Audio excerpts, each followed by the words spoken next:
suddenly all these people painted red with no clothes on, pointing the arrow towards me.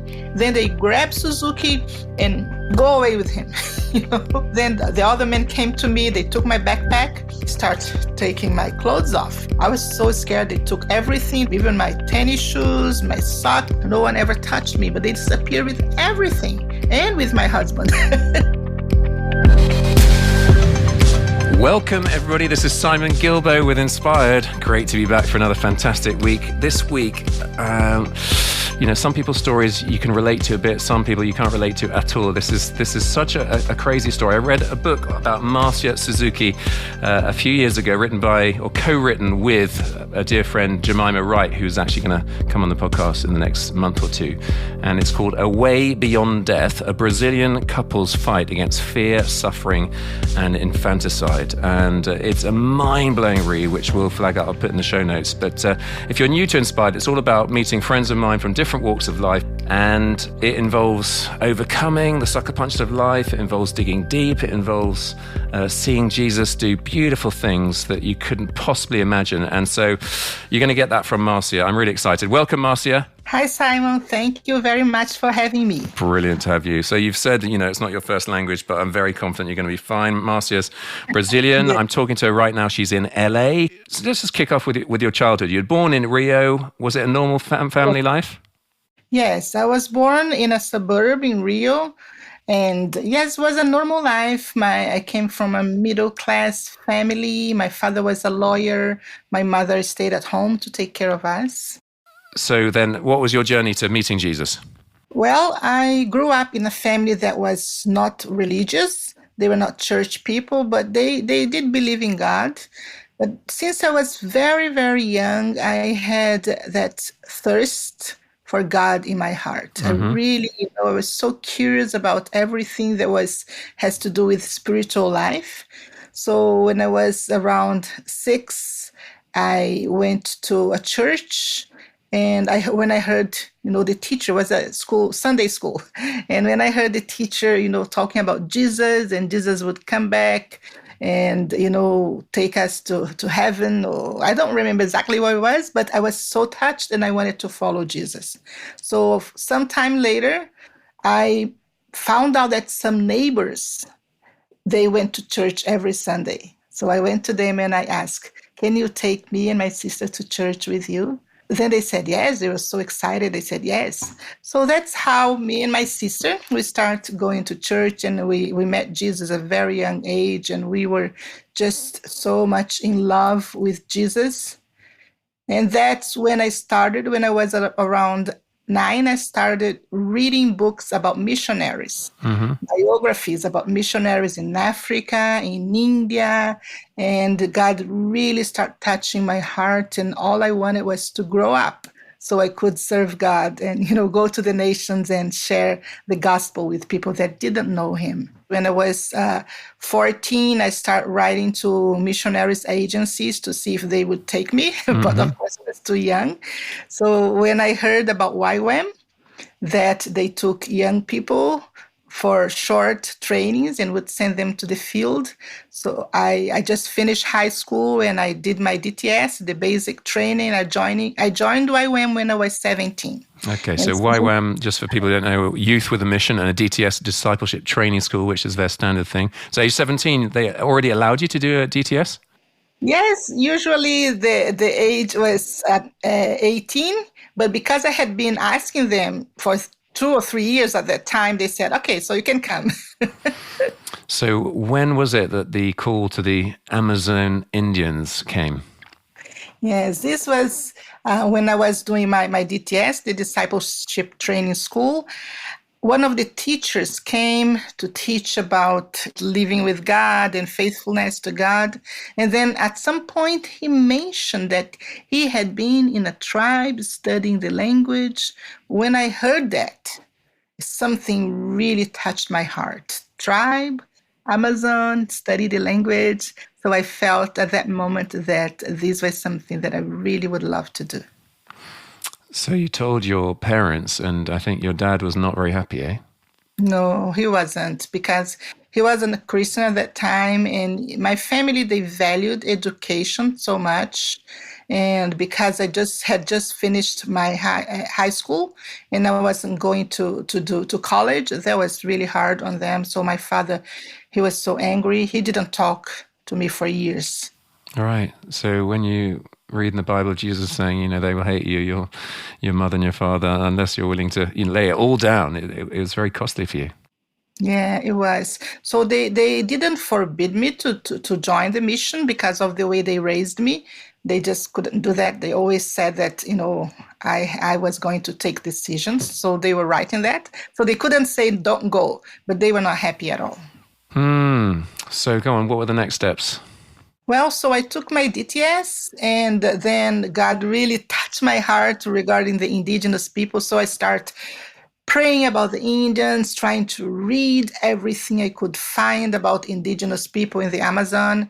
But at that time, YWAM, my organization, they were not doing long-term ministry or Bible translation or anything like that. So one day I found a brochure about Wycliffe Bible translators. There was an organization that trained people to translate the Bible to languages that don't have anything of the Bible. When I read that, I was just so happy. I was, wow, I found what I want to do. So I wrote to that organization, Wycliffe, and they had a training starting in 2 months, the first training in linguistics for Bible translators. So I prayed. I had no money. My family wouldn't pay it for me. And it was really a big challenge financially and everything. But God provided. God opened all the doors. And in 3 months, I was there in the capital of Brazil. I was just 18, and I was doing my first linguistic training to become a Bible translator. Wow, by the age of 18. So how long was that for? That was just 4 months. And then after that, we did an internship in a tribe, another 3 months.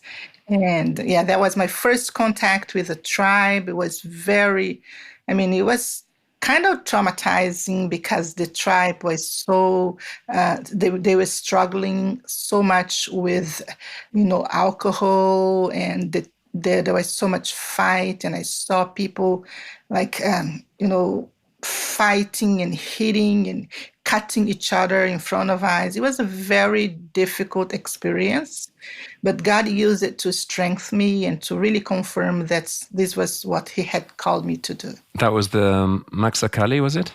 Yes, my Shakali tribe. Right. Go on. Paint a picture of what their life was like. Stories from there. Well, in the Mashakali, I went there with some missionaries from Wycliffe and also with some government agents that were working there. There was an anthropologist, a doctor, a few nurses. It was a tribe that was living a life that was so difficult. They were so traumatized and oppressed by the surrounding farmers. So the history put that tribe in a position very, very sad to see. So they were in a process of self-destruction with alcohol and fight and all of that.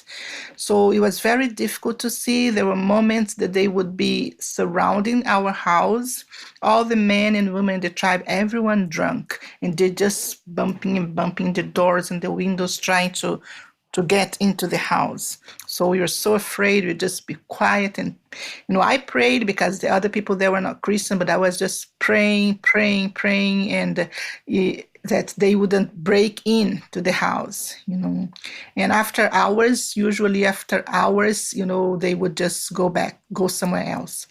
So it was difficult. It was very difficult to see. And there were cases of, Indians killing their wives. There was a case of a lady that I was making friends with her. I would go to her little hut and we would sit there for hours and she would be cooking and we would be trying to talk. I was learning her language. She was so sweet and she was pregnant. And one morning we just woke up with everyone crying and screaming. And what happened? Her husband had just, drunk. He killed her. He beat her. So she died, and in the middle of the fight, she delivered the baby, and the baby was dead. too. So it was very sad, very sad. You know, when you talk of them all gather around your house, bashing your door, that makes me think of one of my heroes. He's probably one of your heroes. You know, these missionary biographies that inspired us so much. It was Yes. John Peyton and he went to New Hebrides, which is modern day Vanuatu, with his wife, and they Mhm. were surrounded. They were trying to reach these cannibals who wanted to kill and eat them. And one night their doors were bolted. But the guys were all trying to break into their house, and they fell on their knees and they prayed through the night for God's protection. They're listening to the screams outside, and they Yeah. expected to be killed at any moment. But then morning came, and the sun rose, and all those cannibals left. And a year later, the tribe's chief was saved, and they discussed that horrible night. And the chief asked, "Who were all those men with you?" And Peyton said that there was just my family, nobody else. And the chief got really angry. He said, "No, there were hundreds of tall men in shining garments with drawn swords circling about your house, so we could not attack you." I love those stories, and I know that God protected you in many ways, didn't he? Yes, many, many ways. Just so many situations we went through that was so dangerous, and we had no idea. Many times we had no idea what happened. Like sometimes we were walking in the jungle with the Indians in the Amazon. That was years later. And we just, Suzuki and I walking in the trail and talking and singing and praying. And then some Indians come right behind us and they say, you didn't see that? And we say, what?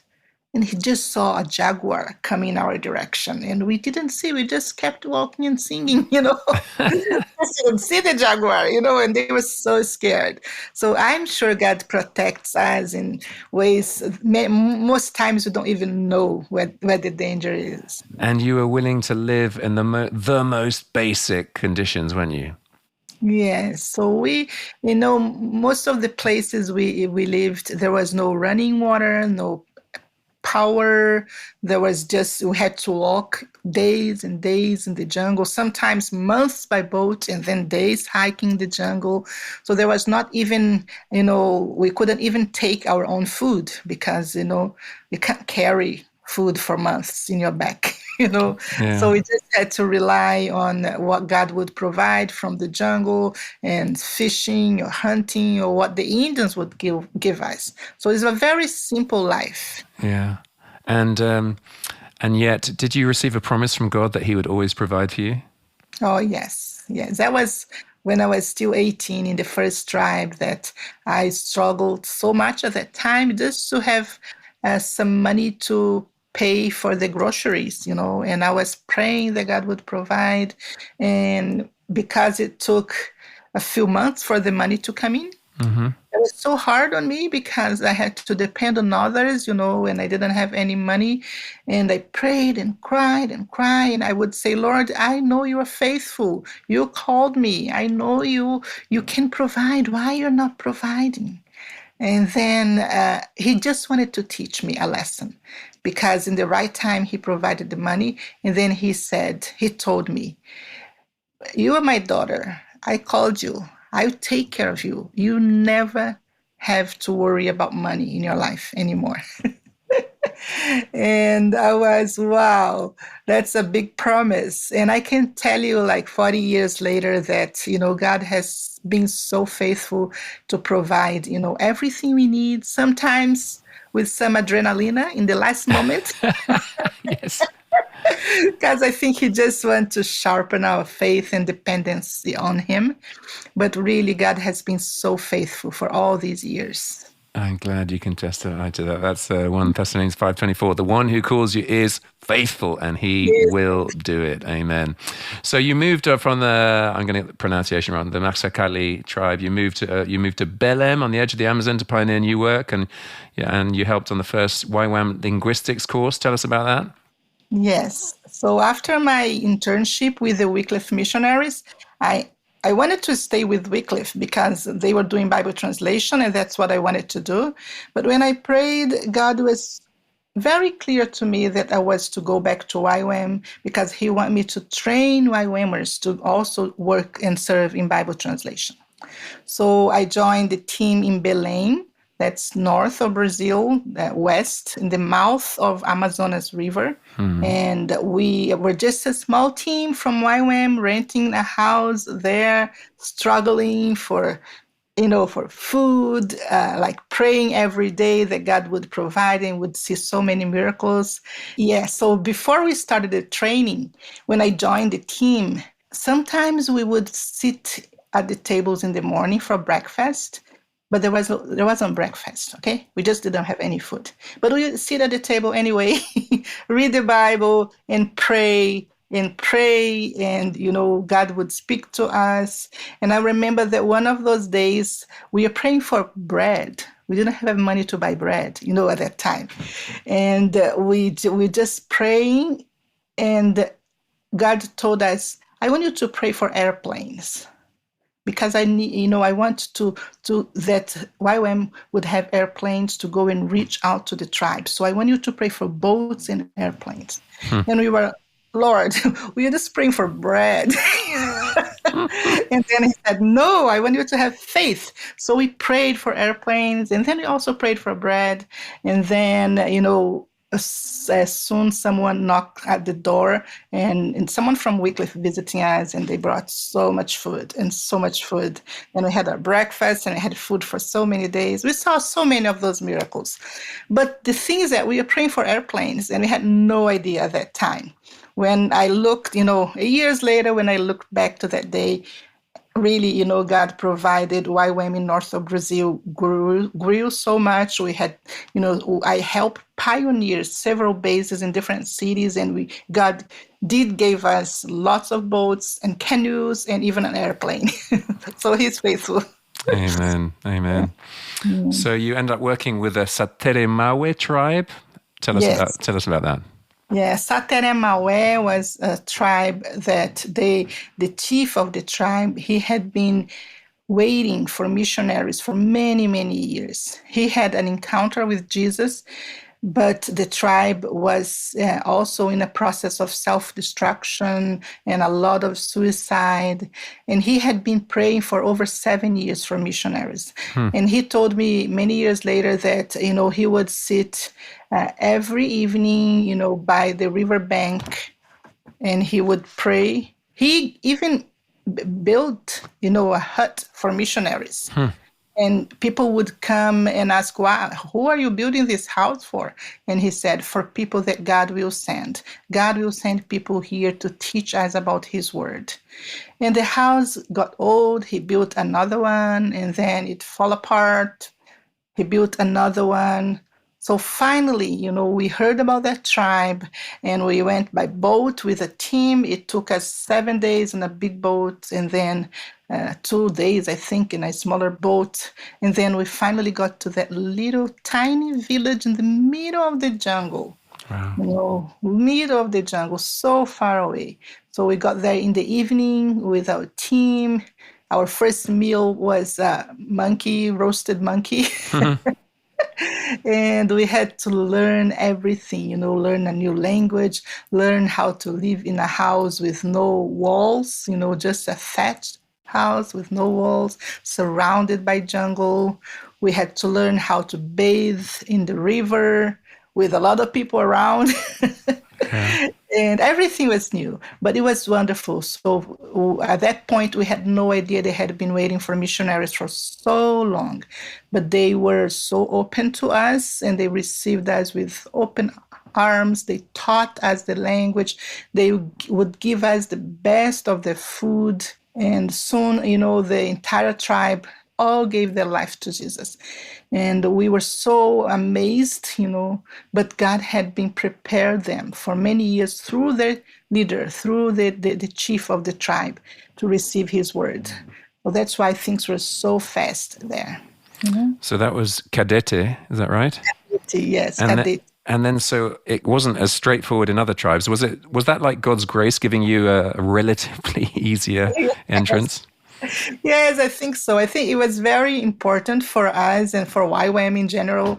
My team, we were pioneers in this ministry among the Indians in the Amazon. So I think the fact that was a tribe that was so ready, they were just waiting for someone. And in a few months, everyone gave their life to Jesus. That was very significant, you know. But it wasn't like that everywhere. And so, what did discipleship look like with them?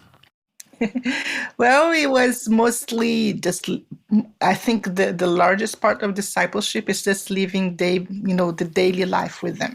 So they observe us, they observe how we react to things. There is no way to pose as a good missionary and then go home and, do your thing. No, we all live together. So they observe everything, how you react to things, how we live our lives. So I would say the main part of discipleship is just living there and trying to live a life that honors God in that kind of environment. Yeah. And then besides that, we would read the Bible with them because they did have the Bible translated in their language, But did they experience power encounters, miracles, any of them? Yes, because they were so hungry, and we would meet every evening around the fire, and most of them because they were addicted to alcohol. So when they gave their life to Jesus, they were just immediately healed. They didn't have to go into any kind of rehab or anything like that. They just lost their interest in alcohol. Wow. And then we would sit around the fire in the evenings and we would read the Bible and talk about these stories and, talk about God's power and pray with them. And this tribe, they love singing. So many times we would sing and worship Jesus all night. And sometimes they would go to sleep. So because we slept with them in the same house in our hammocks. And in the middle of the night, like 3 a.m., someone would wake up and tell us, their dreams and what God was speaking to them through their dreams. So everyone would sit in the hammocks in the middle of the night and listen to the stories of what God was speaking to them. It was so beautiful. You're painting such a beautiful picture indeed. And then, other experiences like you were nearly gang raped in the jungle by a man called Abana, was that right? Yes. So that happened in the following year that I went to visit another village so the daughter of the chief went with me. So we went to this other village and we were supposed to be there for a few months preaching the gospel there. But when we got to the village that the boat, went away, only the two of us there, they took her away from me, and I was alone. They took her away because she was from the tribe, even though for me she was part of my team. But for the tribe, she was a relative. So they took her away from me. And so I was alone in that village for many, many days, and people wouldn't talk to me, wouldn't give me food. It was very, very difficult. So, a few weeks later, people said there's going to be a boat that you can take that boat and go back to your village, the village where my team was. So all the Indians told us one day that the boat, the canoe would take us to this place. And then there we would take a bigger boat and the boat would take us to the city. So two men came in the canoe and the girl came back with me. So they paddled down the river for a few hours, and the men were talking. There was two men in the canoe. They were talking and looking at us and laughing. And because I was just learning Sateré at that point, I couldn't understand what they were saying. But she understood, and she started crying. Then we got to a place at the river bank, and they just said, "Oh, this is the place. The boat is coming soon to take you to the city." So they just left us there. Then at that moment, I realized, well, there's nothing here. We are in the middle of the jungle. If no one comes, what's going to happen? So I was kind of, wow, that's crazy. And then the girl wouldn't stop crying. And suddenly I hear, from the jungle in our back, voices, voices of men, lots of men. And I was so scared. And the little girl, she just hugged me, and we were sitting in our backpacks. in the ground, and they surrounded us. All those men with, they were not Indians, they were Brazilians, they were river people. And their appearance was really scary because they had been in the jungle working for months. And they came to us and they surrounded us. And they're all talking about, raping us, and they were coming, but they start fighting between themselves. They were fighting who was going to get us first. I thought I would die there, But for some reason, they were fighting and they were surrounded. It was maybe around 60 men, and they were fighting between themselves and around us, but they wouldn't touch us, And then I heard some say, no, no, no, no, let us stop fighting because Urbano, so they said this name, Urbano, he's going to be the first. He's going to be the first. And everyone, yes, Urbano, Urbano, Urbano. And then we hear Urbano coming. So he comes and everyone is shouting and say, Urbano, the women are here. You can go first. You're first. Then we go. And then he walks and stops right in front of us. When he stood in front of us and I looked at him and then he looked at me, and his face changed totally. His expression changed. And he looked at me and it was like he recognized me, but he didn't know me. But it was just something happened. He looked at me and he said, who are you? What you doing here? And then he said, do you know what's happening here? Do you know what these men are going to do? And I don't know. I'm just trying to get to the city. And then, what God did was like that man who was going to be the first to rape me from that group, he became my protector there. We sat in the middle of the jungle and I start sharing the gospel with him, and all the other men, they're just looking and looking. In the beginning, first they were complaining, okay, if you're not going to get her, so let us, But I was sharing the gospel with him and just telling him my testimony, the missionary journey, and he was so touched. We talked by hours there. And the man eventually gave up, and the boat never came that day. And he said, maybe tomorrow, so you have to spend the night here. So he hung our hammocks in a tree. He was the chief of the group, and he had a big gun, and he called all men, everyone. He said, the missionary hammock is here, and the girl's hammock is here, and my hammock is in front of hers, and I will sleep here. If I hear any noise close to us, I will shoot. Okay, so don't even try to come close to us. So he was like an angel. God was using him as an angel to protect us from all those men. It took 3 days for the boat to come. So during those 3 days, we were just living there in the jungle and sharing the word of God with this man, with the other man. They became like our servants. They would go and fish for us and cook for us and bring the food for 3 days. This is what happened. And so finally the boat came and we were safe. No one ever touched us. It was a very scary situation, but that really protect us. It's quite, your whole life in the jungle just seems so extraordinary. I think of the you're searching for the lost tribe, the Alimadi. You got cerebral malaria a few times. Then you had this bug lay its eggs in your skin. You saw a worm crawl out of your flesh. Those missionary stories, I love them. Yeah, don't remind me of that. Remember that was hard. The bugs in my skin was really hard. Yeah. Hey folks, about a decade ago we launched 13 films on radical discipleship for the More Than Conquerors book, and we've now put that on Vimeo for free. So if you want to have another go at it, or if you want to share it with new people, go to greatlakesoutreach.org/MTC. That's for More Than Conquerors. My dress sense is even more outdated, and it's not in HD, but it's high quality film shot in 6 different African countries. And so it'd be great to use in your youth group or life group or whatever. So that's greatlakesoutreach.org/MTC, and enjoy those for free. God bless you all. Now let's get back to the podcast.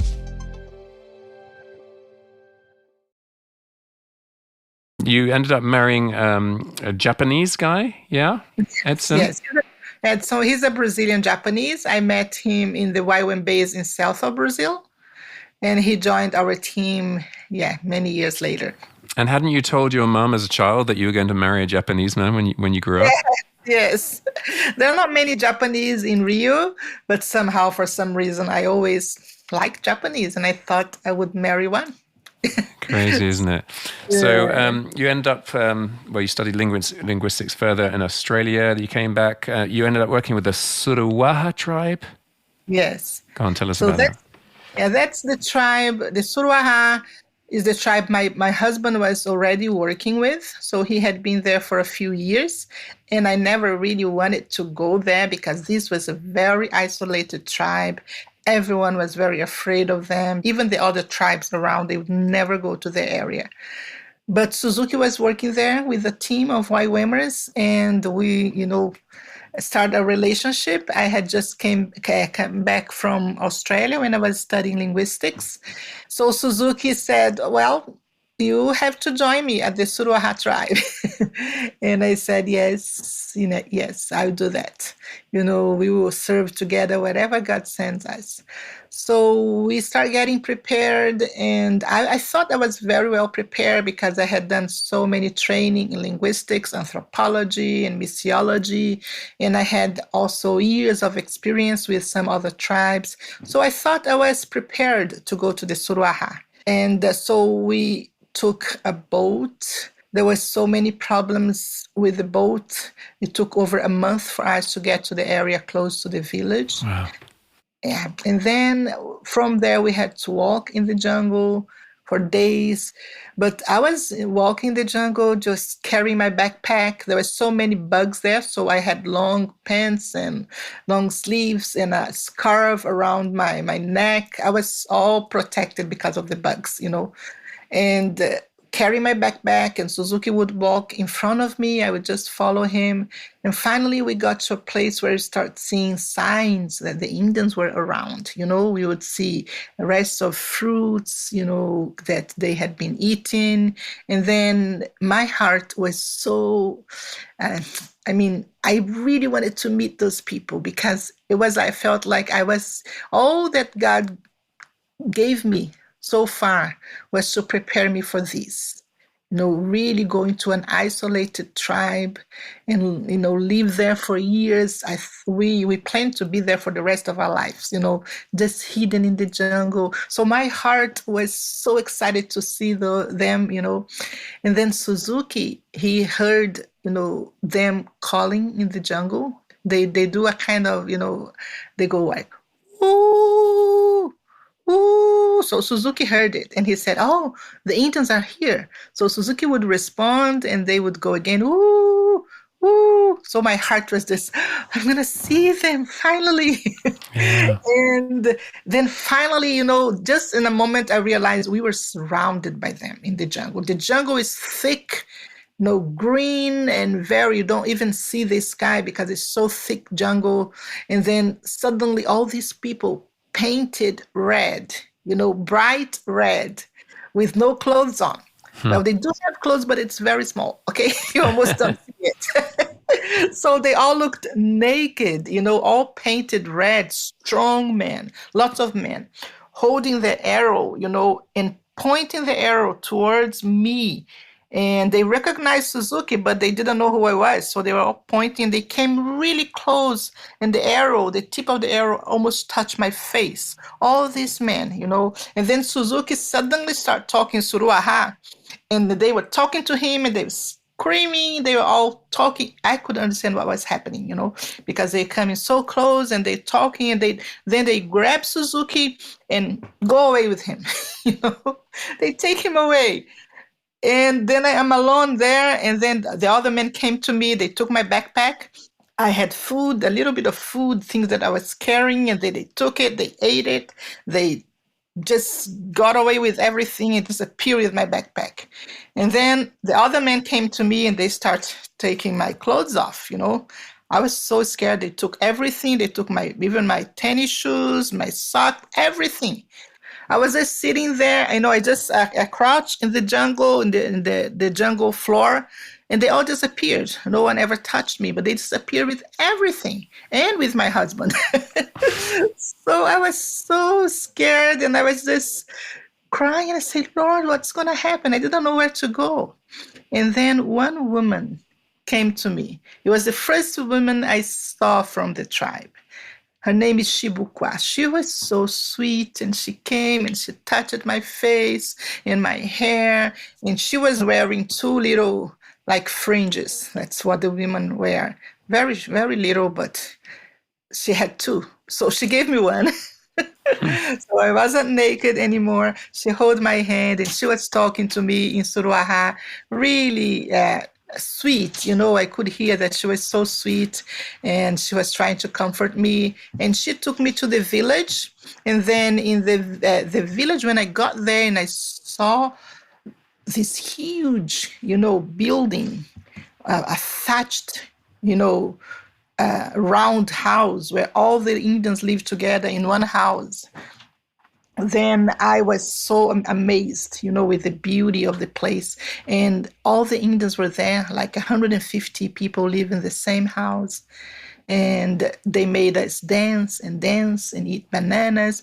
They were actually not angry, they were just trying to see me. Yeah.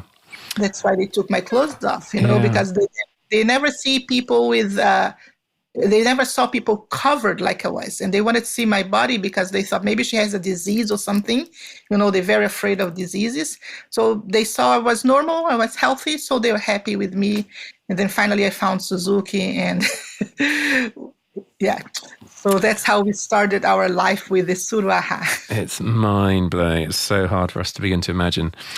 Some people criticize, well, a lot of people criticize missionaries for coming in and ruining people's local cultures. But I mean, this was a tribe steeped in real dark stuff, wasn't there? Infanticide was a problem. They'd bury their babies alive if they perceived anything was wrong with them, like they were a twin or had a birthmark. There was a spirit of death, wasn't it? People would commit suicide at the first offense. So tell us a bit about that. Yeah. So we also were surprised because we have the idea that the Indians living isolated in the jungle, they would be, happy, just living in harmony with nature. But we realized it wasn't like that. It was an entire tribe living under depression, collective depression, a trauma because of, the diseases and the deaths in the past. So now they were in a process of self-destruction. There was so much suicide. All the years we were there, around 90% of people that died were either suicide or infanticide. And so there was a lot of depression. It was really hard to see young people, young boys like 12, 15 years old, just taking poison and killing themselves. That was really hard. So how did you see gospel breakthroughs in that dark place? Well, in the beginning, we didn't know how to share about Jesus in a way that would make sense to them. It took us a few years to learn the language to a point that we were be able to explain about Jesus. But even though we could explain with words, it wasn't enough, because they didn't think that we knew much about the spiritual world. Because we are just foreigners, you didn't know anything about the jungle. So how would we know about spiritual world? So it wasn't a matter of saying or talking about the gospel. It was, again, a matter of living a life that they would see something different in us. And also they needed to see power. They need to see something happening so they would believe our message. So God really put in our heart, the desire to just wait and see, be a testimony there and see what he would do, We were praying that God would touch someone, that would be like a door for us to talk more openly about the gospel. And there was the chief of the tribe. There was a man who was very bitter. He was a very difficult man. And he was also, he wasn't the chief. He was the religious chief. He was a kind of witch doctor, Mm-hmm. And he lost his daughter to suicide. his daughter killed herself. She was only maybe 11 years old. So that was so devastating for him. And he was living in a depression for almost a year. Every day he was fighting against the desire to kill himself because he believed if he took the poison, he would see her again in heaven. That was the lie that they believed on. But he was divided because he also wanted to take care of his other kids, you know. But one day, like 1 year after that, he was just running in the jungle and he decided, I'm going to kill myself. I can't do it anymore. I just miss my daughter so much. So they run to the jungle, to the place where the poison root is. They take the poison, then they run back to the village because they believe they need to die inside the village, you know, so inside the house.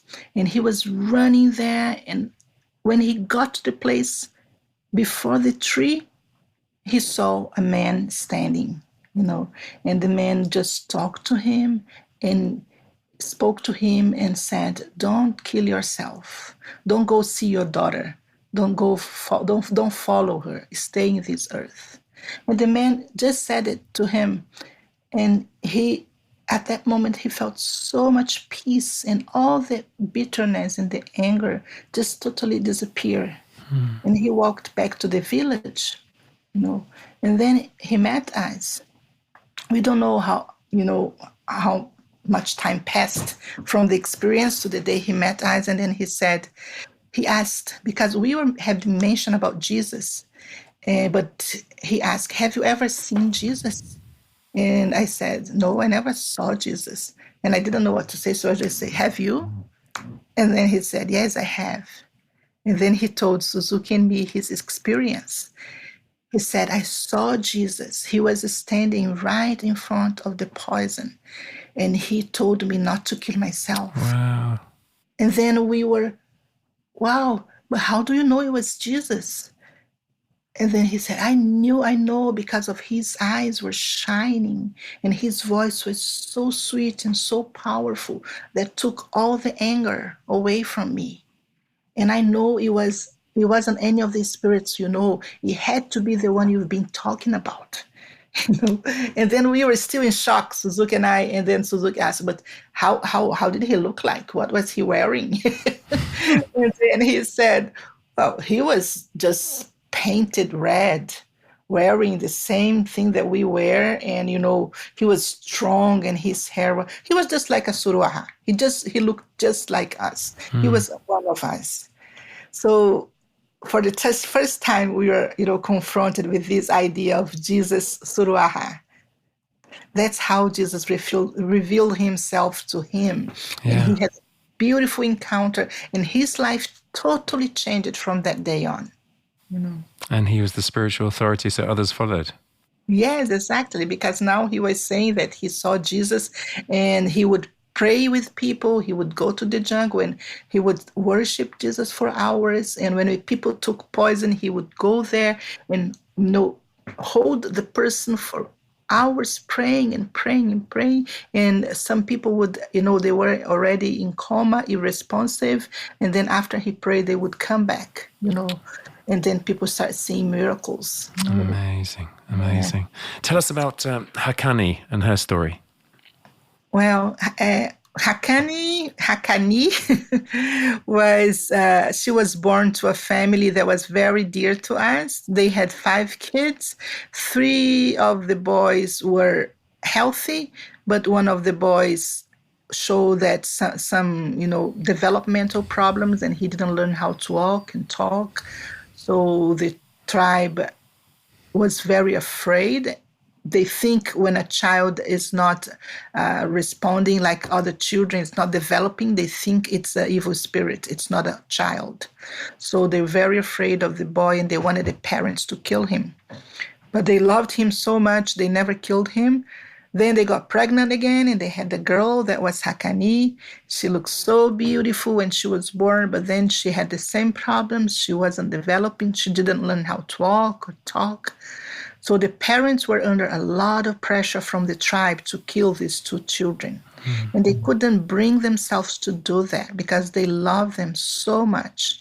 So at some point, when the boy was 5 years old and the girl was 2.5, they both killed themselves. They killed themselves. They took poison. They died.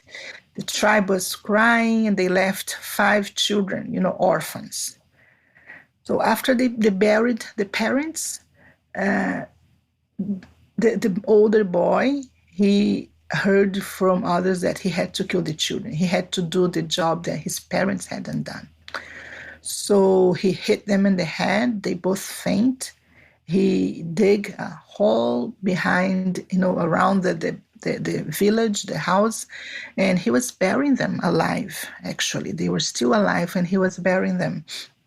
And everyone was looking. This boy was only 15 years old, and he was burying his own siblings, Then when he buried the boy was covered with dirt, and then he was burying the girl, and then she came back. She was 2.5. She came back and started screaming and screaming, and then the other sibling, who was only 9 years old, his name was Bibi. So Bibi, when he saw that she was screaming and fighting, he just took her away from the grave, and he ran away with her, and he said, "She's my sister, I'll take care of her." And this little boy, for 3 years, he was the one who took care of her and protect her from the tribe. And she suffered so much, but she survived because he kept her alive for 3 years. And you adopted her, right? Yes. So after this time, we had been wanting to bring her to the city for all those 3 years, but the Indians wouldn't let us. But finally, Bibi gave her to us. We were able to bring her to the city and adopt her. We found out she had a disease. There was hypothyroidism. It's just a hormonal disease that just takes some. She just start taking tablets daily, and then she slowly started to learn how to walk, how to talk, and respond, and she became a beautiful, beautiful girl. Yeah, she's the joy of our family. And how's she doing now? Now she's living here in the U.S. with us. She's a teen now. She's happy girl. She's learned Portuguese, English. She's very creative. Now she's learning Latin. She's doing so well. So beautiful to see her.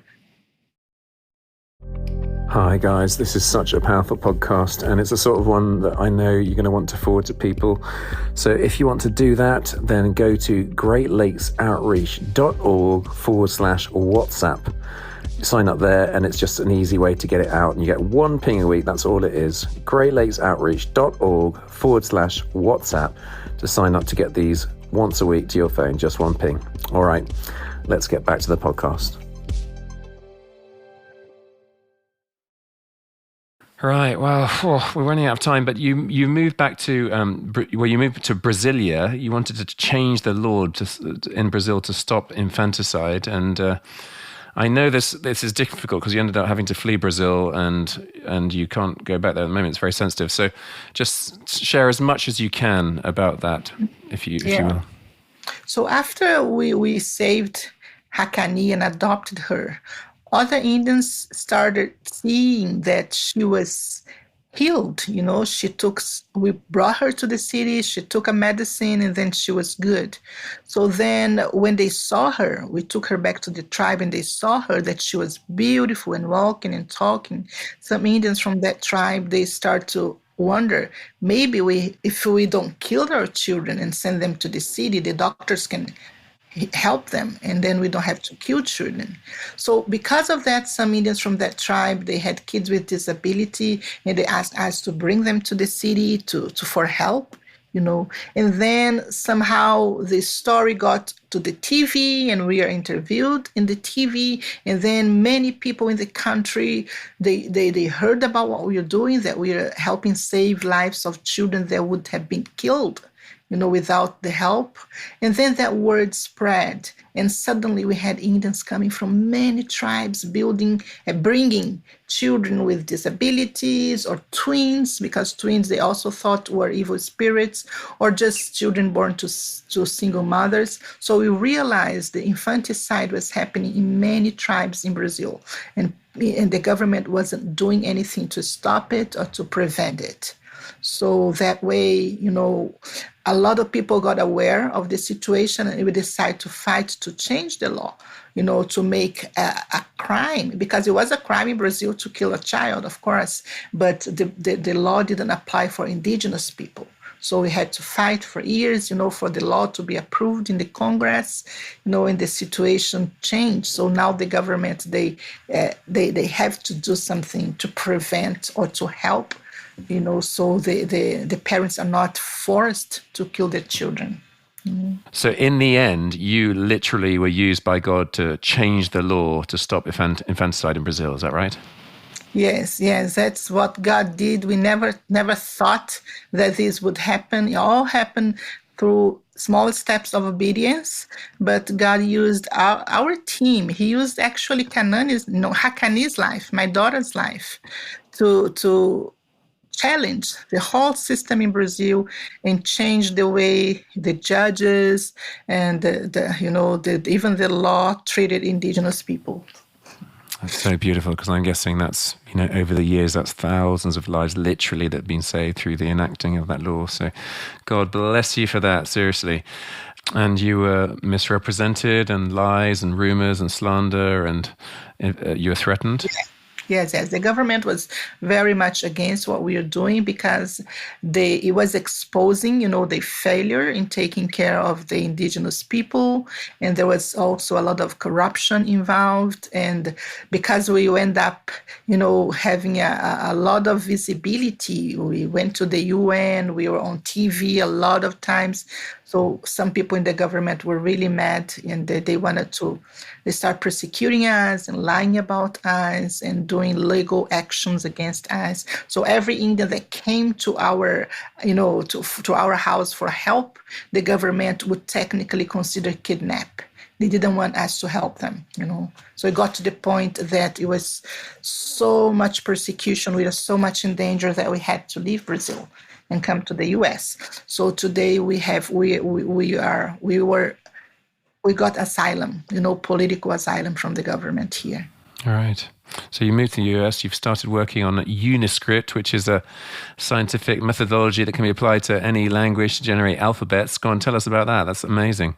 Yeah, so after we left Brazil, so we start working with linguistics as another of our passions, and we were able to help develop this system called Uniscript. And it's a visual way of representing the sounds of a language, iconic way. And people can learn how to read and write really fast with Uniscript. So we developed it for several languages, and in Papua New Guinea, here in the US, and even in Brazil. And we have seen so many beautiful results. Even adults who never learned how to read and write, they can, in a week or in a couple of weeks, they can read the Bible using Uniscript. Yeah. Just beautiful. So I just want to ask you, Marcia, give me your favorite stories of what God's done in and through you. There's one that I love. Go on, go for it. Yeah, so it's a little story about God's love and faithfulness and power, because when we were in the tribe and all the years we were there, we never really went hungry, because the Indians would give us, food or banana or monkey or fish or anything. So we didn't have fancy food, but we were never really hungry. But the moment we started taking care of Hakani, they just stopped giving us food, because they thought she was cursed and they wanted her to die. So there was just Suzuki and me, and now this little girl, very malnourished, crying all the time, hungry, and we had nothing to give her and nothing to eat. So Suzuki decided to walk all the way to our outpost, and then take a boat and go to a place where he would get some food.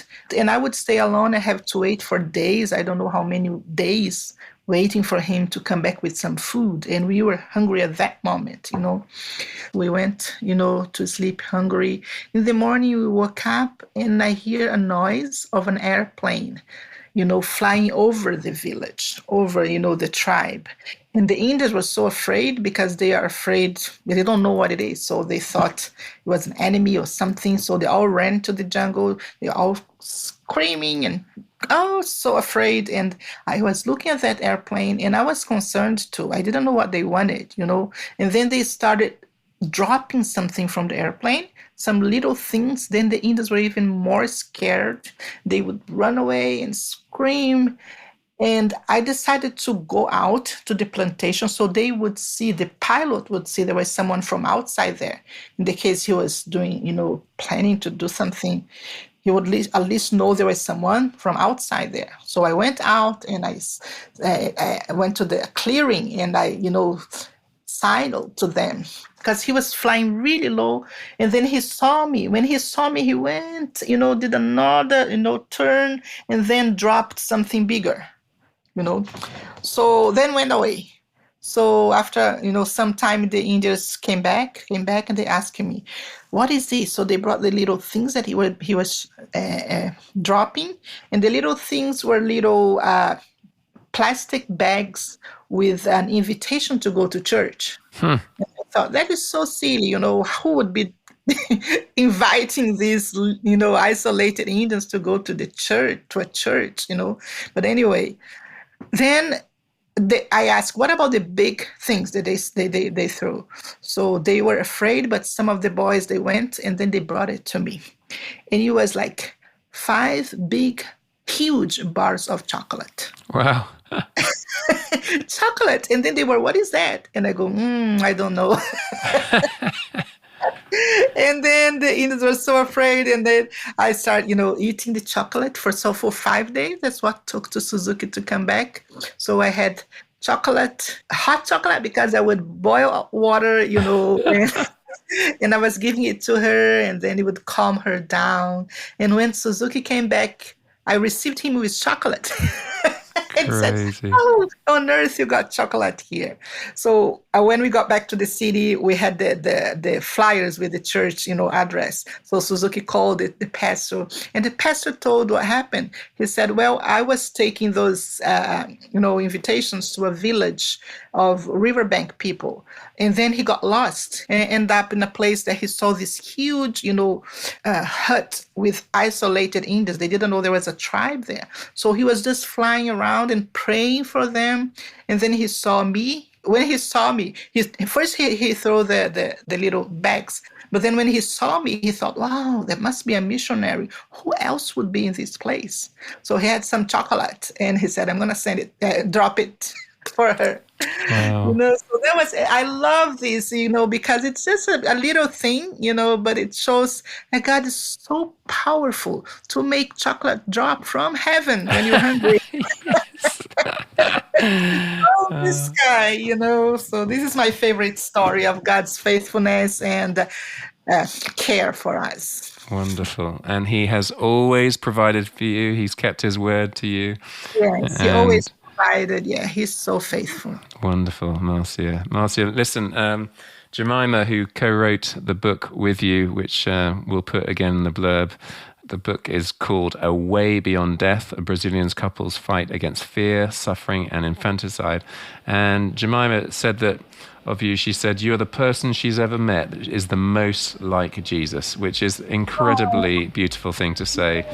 So obviously you represented Jesus very well to the Maxakali and all the others in the jungle, and you're doing that now in LA, and wherever he takes you, we wish God's blessing on you and your precious family. Thank you so much for your time. Thank you so much, Simon. God bless you too. Yeah, it's been great. Well, I mean, so different, as I said at the start, from any other story you'll ever have heard. My goodness. Guys, I hope you've been encouraged and inspired. I mean, God is a big God. He's a God of every single people group across every single nation in the world. And that is our core task before the Lord's return is that every knee will bow before Jesus, and from every people group there'll be people professing faith. So that's the Great Commission. Marcia's at the forefront of that, getting different languages, access to the Word of God, and we bless her and her husband in that role, Edson. So thanks for your time, Marcia. Guys, if you've enjoyed this, can you give us a great review on Spotify or iTunes? I want to thank Adam Thomas Steer for the editing and Mike Sandeman for the mixing. Next week we'll be back with another fantastically different but beautiful story of God at work through another guest. In the meantime, have a good week. God bless you, and toodaloo.